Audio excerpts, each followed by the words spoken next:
আমরা একটু টিএসসিতে যাব, সেখানে আছেন আমাদের সহকর্মী আরিফুর রহমান সবুজ। সবুজ, টিএসসির কেন্দ্রের কি অবস্থা, সেখানেই ফলাফল গণনা শেষ হয়েছে কিনা? তিতুমির এখন পর্যন্ত শেষ হয়নি এবং এই ফলাফলটি এই কেন্দ্রটিতে বিলম্ব হওয়ার কারণ এখানে গণনার যে কাজটি সেই গণনার কাজটি শুরু করতেই কিছুটা বিলম্ব হয়েছে। আমরা যতটুকু জানতে পেরেছি 1.5 ঘন্টা পরে মূলত গণনার কাজটি এখানে শুরু হয়েছে। এরপরে যেটি বলা যায় যে এই কেন্দ্রটি 8টি যে কেন্দ্র রয়েছে 8টি কেন্দ্রের মধ্যে সবচেয়ে বেশি ভোটার এবং কাস্টিংও প্রায় 8টি যে কেন্দ্র রয়েছে 8টি কেন্দ্রের মধ্যে সবচেয়ে বেশি ভোটার এবং কাস্টিংও প্রায় 4,000-এর বেশি হয়েছে এবং সেই হিসাবে বলা যায় যে এত ভোট যেহেতু অনেকগুলা ব্যালট পেপার, সেই ব্যালট পেপারগুলো ভাঁজ করে আলাদা আলাদা করা এবং আমি কিছুক্ষণ আগে একজনের সঙ্গে কথা বলেছিলাম, এর আগের সংবাদেও জানিয়েছিলাম, তিনি যেটি বলেছেন যে হল সংসদ এবং কেন্দ্রীয় সংসদ দুটিরই ভোট গণনা মূলত একসঙ্গে এখানে হচ্ছে এবং এখন পর্যন্ত তারা যেটি জানিয়েছে যে ভোট গণনার কাজটি এখনও চলছে। মাঝখানে খাওয়ার একটি বিরতি ছিল, তবে মেশিনে যে গণনার কাজটি সেই মেশিনে গণনার কাজটি চলছিল। মেশিন যেহেতু 2 প্রকার, কোনোটাতে 5,000 সর্বোচ্চ ঘন্টায় গণনা করা যায় এবং আরেকটিতে মূলত 8,000 ভোট গণনা করা যায়। সেই হিসাবে এখানে 2টি মেশিন রয়েছে, 2টি মেশিনে ভোট গণনা করার কাজটি চলছে এবং ধারণা করা হচ্ছে হয়তো আর কিছুক্ষণের মধ্যে এখানকার যে কেন্দ্রটি এই কেন্দ্রটির ভোট গণনার কাজটি হয়তো শেষ হবে। অসংখ্য ধন্যবাদ আরিফুর রহমান সবুজ, জানালেন আমাদের টিএসসি কেন্দ্র থেকে যে সেখানে কিন্তু ভোট গণনার কাজটি এখনও চলমান। আপনার কাছে কি খবর আছে, সব শেষ ফলাফল কখন নাগাদ ঘোষণা শুরু হতে পারে? আমরা যতদূর জেনেছি যে ভোটের গণনা প্রায় শেষ পর্যায়ে, যে কোনো সময় ফলাফল প্রকাশ হতে পারে এবং সেটি হবে ঠিক আমরা এখন যেখানে আছি সেই জায়গাটাতে।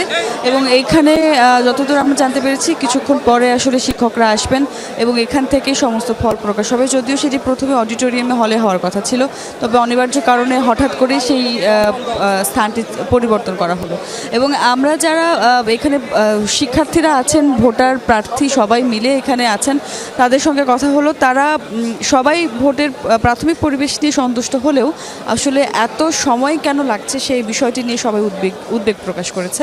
একই সঙ্গে অনেকেই বলছেন যে অনিয়ম এবং নানান রকম অভিযোগ আসছে সকাল থেকে, সেগুলো আসলে কাম্য ছিল না। কারণ এবার কাম্য ছিল যে একটি জুলাই অভ্যুত্থানের পরে ডাকসু নির্বাচনটি একটি জাতীয় পর্যায়ের আগ্রহের একটি জায়গা হয়ে দাঁড়িয়েছিল। সেই জায়গাটাতে কোনো রকম অনিয়ম হওয়ার কথা ছিল না, তবে কিছু অনিয়ম অভিযোগ এসেছে।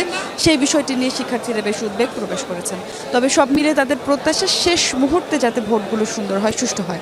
এবং একই সঙ্গে আরও একটি বিষয় জানিয়ে রাখি যে কিছুক্ষণ আগে ছাত্রদলের যিনি সভাপতি তিনি এসেছিলেন, কেন্দ্রীয় সভাপতি, তিনি জানিয়েছেন যে অনিয়ম হয়েছে, সেই অভিযোগ তিনি করলেন। একই সঙ্গে তিনি বলছেন যে ফলাফল প্রকাশ পাওয়ার পর শিক্ষার্থীরাই আসলে নিজেরাই বলবেন যে তারা ফল কিভাবে এই মূল্যায়ন করবেন এই ফলকে, এবং তারপর তারা তাদের বক্তব্য বা তারা তাদের অবস্থান সম্পর্কে জানাবেন।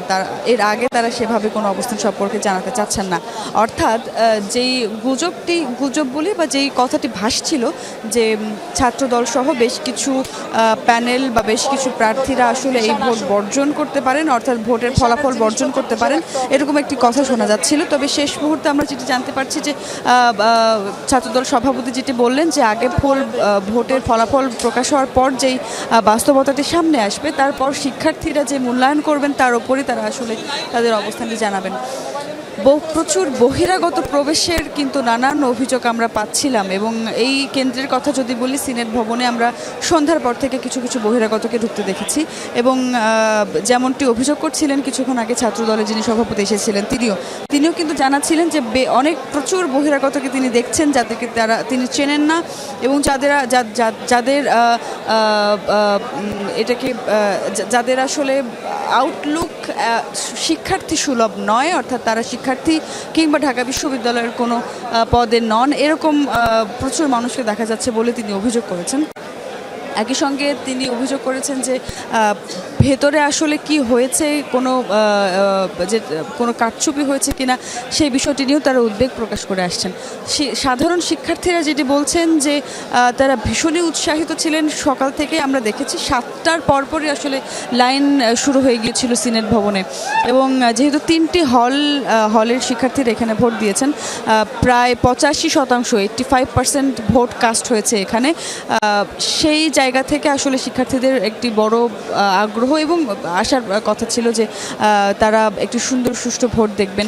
তবে শেষ মুহূর্তে এসে সন্ধ্যার পর থেকে একের পর এক যে অনাকাঙ্ক্ষিত ঘটনাগুলো ঘটলো, বিভিন্ন প্যানেল, বিভিন্ন প্রার্থীরা পাল্টাপাল্টি অভিযোগ দিয়েছেন, মিছিল করেছেন, একই সঙ্গে সবাই নিজের মতো করে ক্ষোভ জানিয়েছেন। কোনো প্রার্থীর আসলে ক্ষোভ জানানোর কথা ছিল না, তেমনটি দাবি বা তেমনটি প্রত্যাশা ছিল শিক্ষার্থীদের। তবে শেষ মুহূর্তে এসে যেমনটি আমরা দেখতে পাচ্ছি যে সকলেই কিছুটা হলেও হতাশা প্রকাশ করছেন। প্রথমত তারা হতাশা প্রকাশ করছেন যে কেন এরকম অনাকাঙ্ক্ষিত ঘটনা নিয়ে প্রার্থীদেরকে অভিযোগ করতে হলো, কারণ সব থেকে সুষ্ঠু ভোট হওয়ার কথা ছিল এটি।